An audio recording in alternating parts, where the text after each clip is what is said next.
Today I'm comparing every single Porterhouse steak from Woolworths to see which one is worth the money. There will be a variance in price and a difference in the perceived quality as a result, so in an effort to crown the winner, I'll be providing you with a detailed breakdown of each individual steak and then inviting my old man in for a blind taste test towards the end of the video to see which one he prefers. But as always, let's head out together and get my hands on some steak.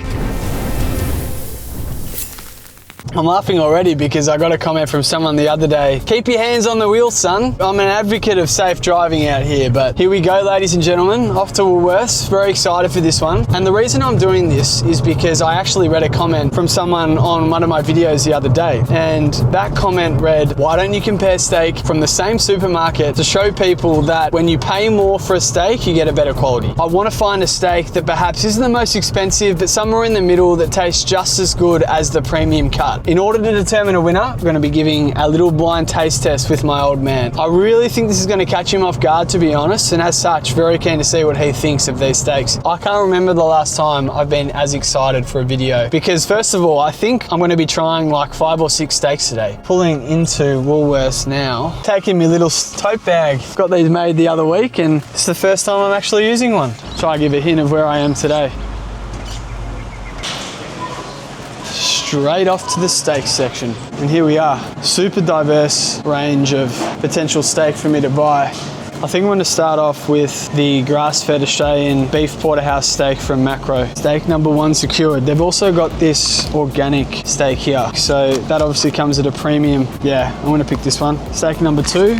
Nothing really jumping out at me amongst these porterhouses. There we go. That doesn't look too bad. Steak number 3. And now time for number 4. This is the thick porterhouse steak, aged for 21 days. Yeah, that one's got a nice thickness and a reasonable level of marbling. So I think that's gonna be steak number 4. I think all that is left, this new sirloin, it's even got a new sticker. I think this is the one. $38 a kilo, steak number 5. Just making sure I didn't miss anything, to be honest, but I think 5 is all I need. 2 seconds later. Oh no. They don't have the Angus beef New York strip steak. That's it. I'm gonna go to another supermarket to get that one. $79.86. Round 2, Woolies. Here we go. Coming to the beef section. Do they have what I'm after? God damn, they don't have what I'm after. We're off to another Woolies. 3rd time's the charm, hey? Beef, beef, beef. Yes. They've got what I want. I always like to go through and make sure that I select the best marbled steak possible. And this one is by far the best steak. I did not know this existed until today. Let's get home and cook these steaks up. Very excited. And back in the kitchen we are. 6 beautiful porterhouse steaks here to get through. So this is going to be an effort to cook. I'm going to label these steaks by numbers in accordance to what they cost me. I've got steak number 1 here. This is the porterhouse steak Australian beef. Weighs in at an estimated 180 grams and cost me $9. This is the Macro grass-fed Australian beef, which weighs in at an estimated 270 grams and cost me $15. This is the organic version, I guess, of the grass-fed Macro steak, which weighs in at an estimated 290 grams and cost me $17. This is the thick cut beef porterhouse steak, which has been aged for 21 days. Weighs in at an estimated 300 grams and cost me $18. Honestly, not sure what the difference between this steak and the one that I'm about to show you is, but this is the thick New York cut strip steak, which has also been aged for 21 days. Also weighs in at 300 grams and cost me $19.50. This is the thick cut sharing steak, which has just been released by Woolworths. This weighs in at 549 grams and cost me $20.86, which is actually really good value. So very excited to see how this turns out. 1, 2, 3, 4, 5, 6. Steak number 1, that is $50 a kilo. The grass-fed beef Australian porterhouse steak, $55.56 a kilo. The highly comparable, I guess, organic version of that cost me $58.62. Steak number 4, which is the thick cut beef porterhouse steak, that cost me $60 a kilo. This New York strip, I mean, just get a look at that. The marbling is by far the best out of each steak that I've got here today. That cost me $65 a kilo. The thick cut, weighed in at 549 grams, cost me $38 a kilo, which is the most surprising surprising thing out of all this. So this is steak number 1, cheapest steak of the lot. This is steak number 2, grass-fed, cost me $15. This is the steak number 3, organic grass-fed. This is the thick cut Porterhouse steak, which isn't even actually that thick, but that cost me $60 a kilo. This is the signature Porterhouse steak, which is by far the best looking of the lot. The most surprising steak of today, which is the thick Porterhouse steak. Genuinely looks good, keen to get into it. Just cracked a new one of me beef tallows, which is what I like to use, especially if the steak doesn't have much fat. Steak number 1, obviously going with the thick boy first. So I'm gonna get that on first. In other videos, I've actually used a grill press, which I've got here. Soon to be released steak-lide grill press. I'm not gonna use it for this steak, sorry, just because it is really thick and I'm not as worried about the crust developing. I'm gonna transfer this over. Let that cook over here. I'm gonna keep that on a fairly low heat and then it'll allow for like an even cook just because it is so thick. Forgot to start my timer as well. I reckon that would have been about 1.5 minutes. So let's just assume the timer would have been on. I really like cooking thick steaks like that, I won't lie. They take a bit longer, but even if you mess up the crust, you've still got a chance to rectify it just by adjusting the heat. Give that another flip. And that crust is super well developed. When I'm cooking thick steaks like this one, once they've had 2 minutes on each side, that's when I like to start flipping it regularly. I'm more so worried at this point about evenly cooking the steak as opposed to developing the crust. Just because that crust is developed, I might actually even move that over, just because I'm not as fussed about how quick that one cooks, to be honest. This is fun, isn't it? We'll get steaks 5 and 4 on the same pan. We've got 5 here, 4 here.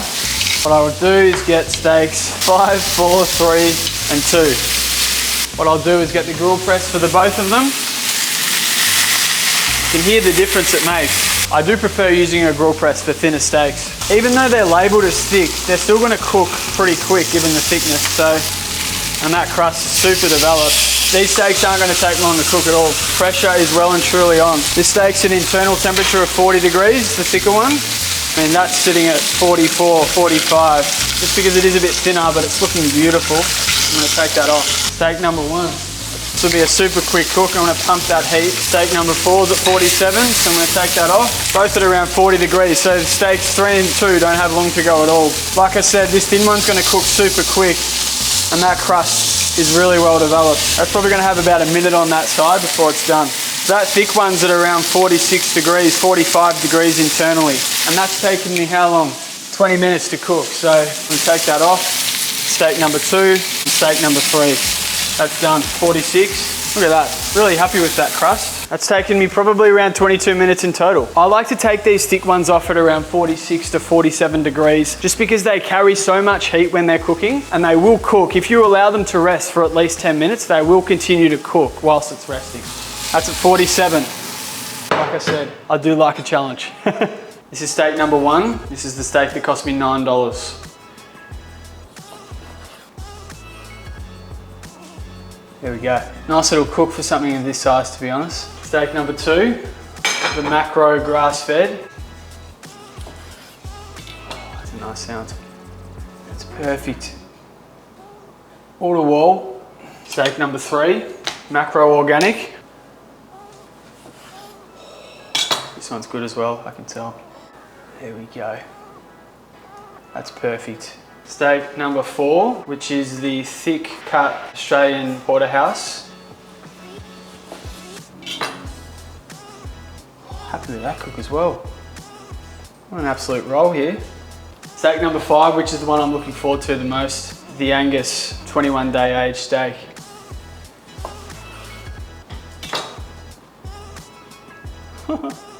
I'm on a roll here. That looks perfect as well. And now, last but not least,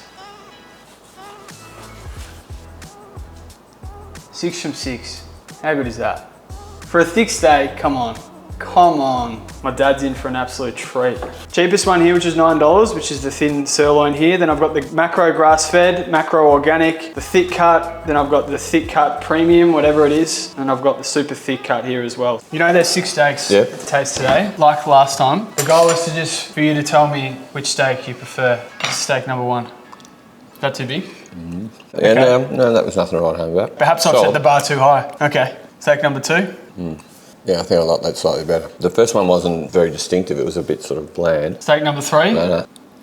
That one was quite similar to the second one. Both of those are better than the, just felt a bit more distinctive than the first one. So they were both similar though? Yeah, those two. Okay, interesting. Steak number 4. That's cool. That one's good? Yeah, definitely, that's the best one. A bit more juice. That's just melt in the mouth sort Melt of. in the mouth. Falls number 1 at the moment. Well, this is number 5. 2 to go.